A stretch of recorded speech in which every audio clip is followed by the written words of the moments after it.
वहीं अगर उसका सही तरीके से इस्तेमाल नहीं हुआ तो वो आपकी खेतों के लिए नुकसान भी है।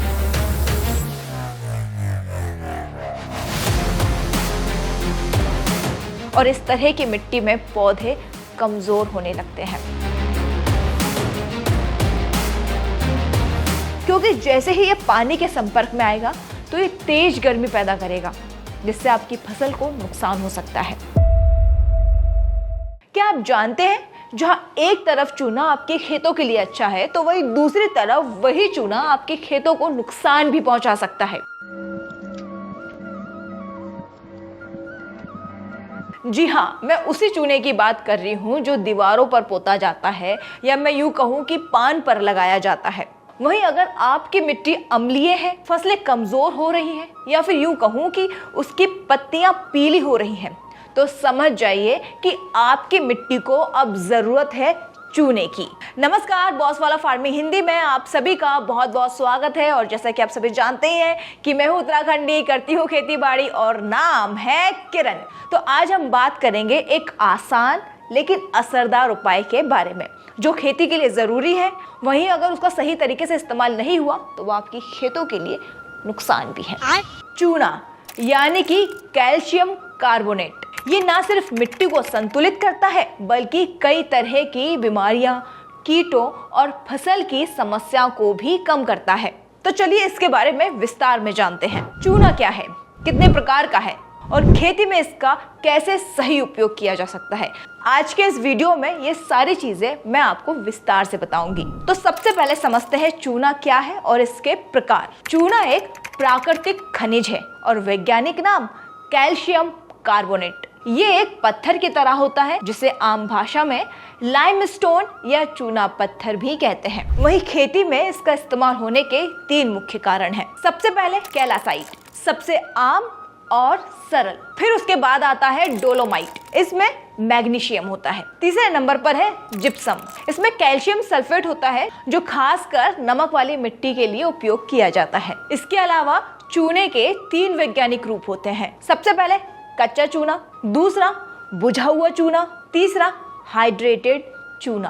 अब दूसरे सेगमेंट पर बात करते हैं कि खेतों में चूना कैसे काम करता है। चूना मुख्य रूप से मिट्टी के पीएच पर निर्भर करता है, और पीएच का मतलब मिट्टी अम्लीय है या फिर क्षारीय। अगर पीएच 6 से कम है तो आप समझ जाइए कि आपकी मिट्टी अम्लीय है, और इस तरह की मिट्टी में पौधे कमजोर होने लगते हैं। तो अब ये जान लेते हैं कि इस तरह की मिट्टी में चूना किस तरह से अपना काम करता है। सबसे पहले चूना मिट्टी की अम्लता को कम करता है, जिससे फसलें पोषक तत्व अच्छे से ले पाती है। इसके अलावा वो कीट और फफूंदी को भी कम करता है, जिससे मिट्टी की संरचना में सुधार आता है। अब बात कर लेते हैं तीसरे सेगमेंट की, जहां हम ये जानेंगे कब, कितना और कैसे इस्तेमाल करना है।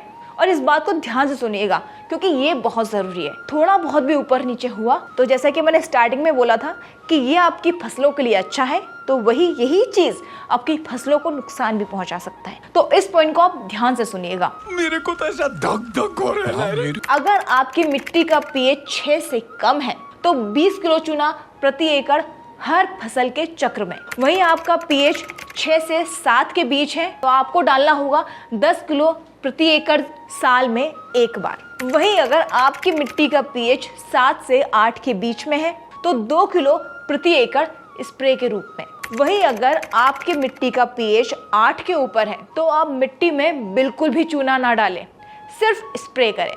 और एक बात ध्यान से सुनना कि बुझा हुआ चूना कभी भी अपने खेतों में मत डालना, क्योंकि जैसे ही ये पानी के संपर्क में आएगा तो ये तेज गर्मी पैदा करेगा, जिससे आपकी फसल को नुकसान हो सकता है, जो पौधों की जड़ों और अंकुर को जला सकता है।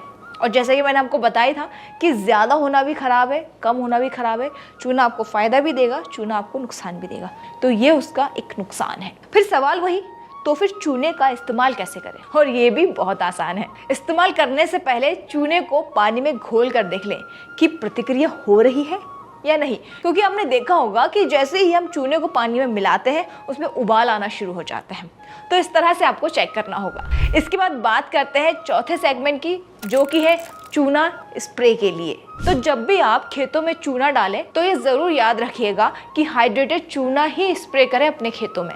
1 लीटर पानी में सिर्फ 1.7 ग्राम चूना ही घुल सकता है, तो आप ज्यादा मात्रा में चूने को पानी में मत डाल देना। अब क्योंकि ज्यादा चूना डालने से पौधे की पत्तियों में एक परत जम जाती है और इसी वजह से फोटोसिंथेसिस रुक सकती है। अब 5वें सेगमेंट की बात कर लेते हैं, क्योंकि सारी चीजें बता दी है, लेकिन ये जानना ही बहुत जरूरी है कि अगर आप चूने का इस्तेमाल अपने खेत में करते हैं तो उसके क्या क्या फायदे हैं। तो सबसे पहला फायदा है मिट्टी की अम्लता संतुलित रहती है। दूसरा, कैल्शियम की कमी पूरी होती है। तीसरा, ये फसलों को सड़ने और फटने से बचाता है। चौथा, मिट्टी में मौजूद कीट, अंडे और फफूंद को खत्म करता है। 5वां, ये जैविक खाद की तरह काम करता है। 6वां, मिट्टी के कीटाणुओं को मुक्त करने में सहायता करता है। 7वां, अम्लीय पानी को संतुलित भी करता है।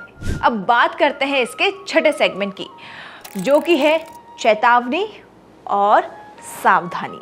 चूना डालने से पहले आप मिट्टी का पीएच जरूर चेक करें, और पीएच चेक करने की मशीन आप किसी भी ऑनलाइन प्लेटफॉर्म पर जाकर खरीद सकते हैं या फिर आप लोकल दुकानों पर जाकर भी उसे देख सकते हैं।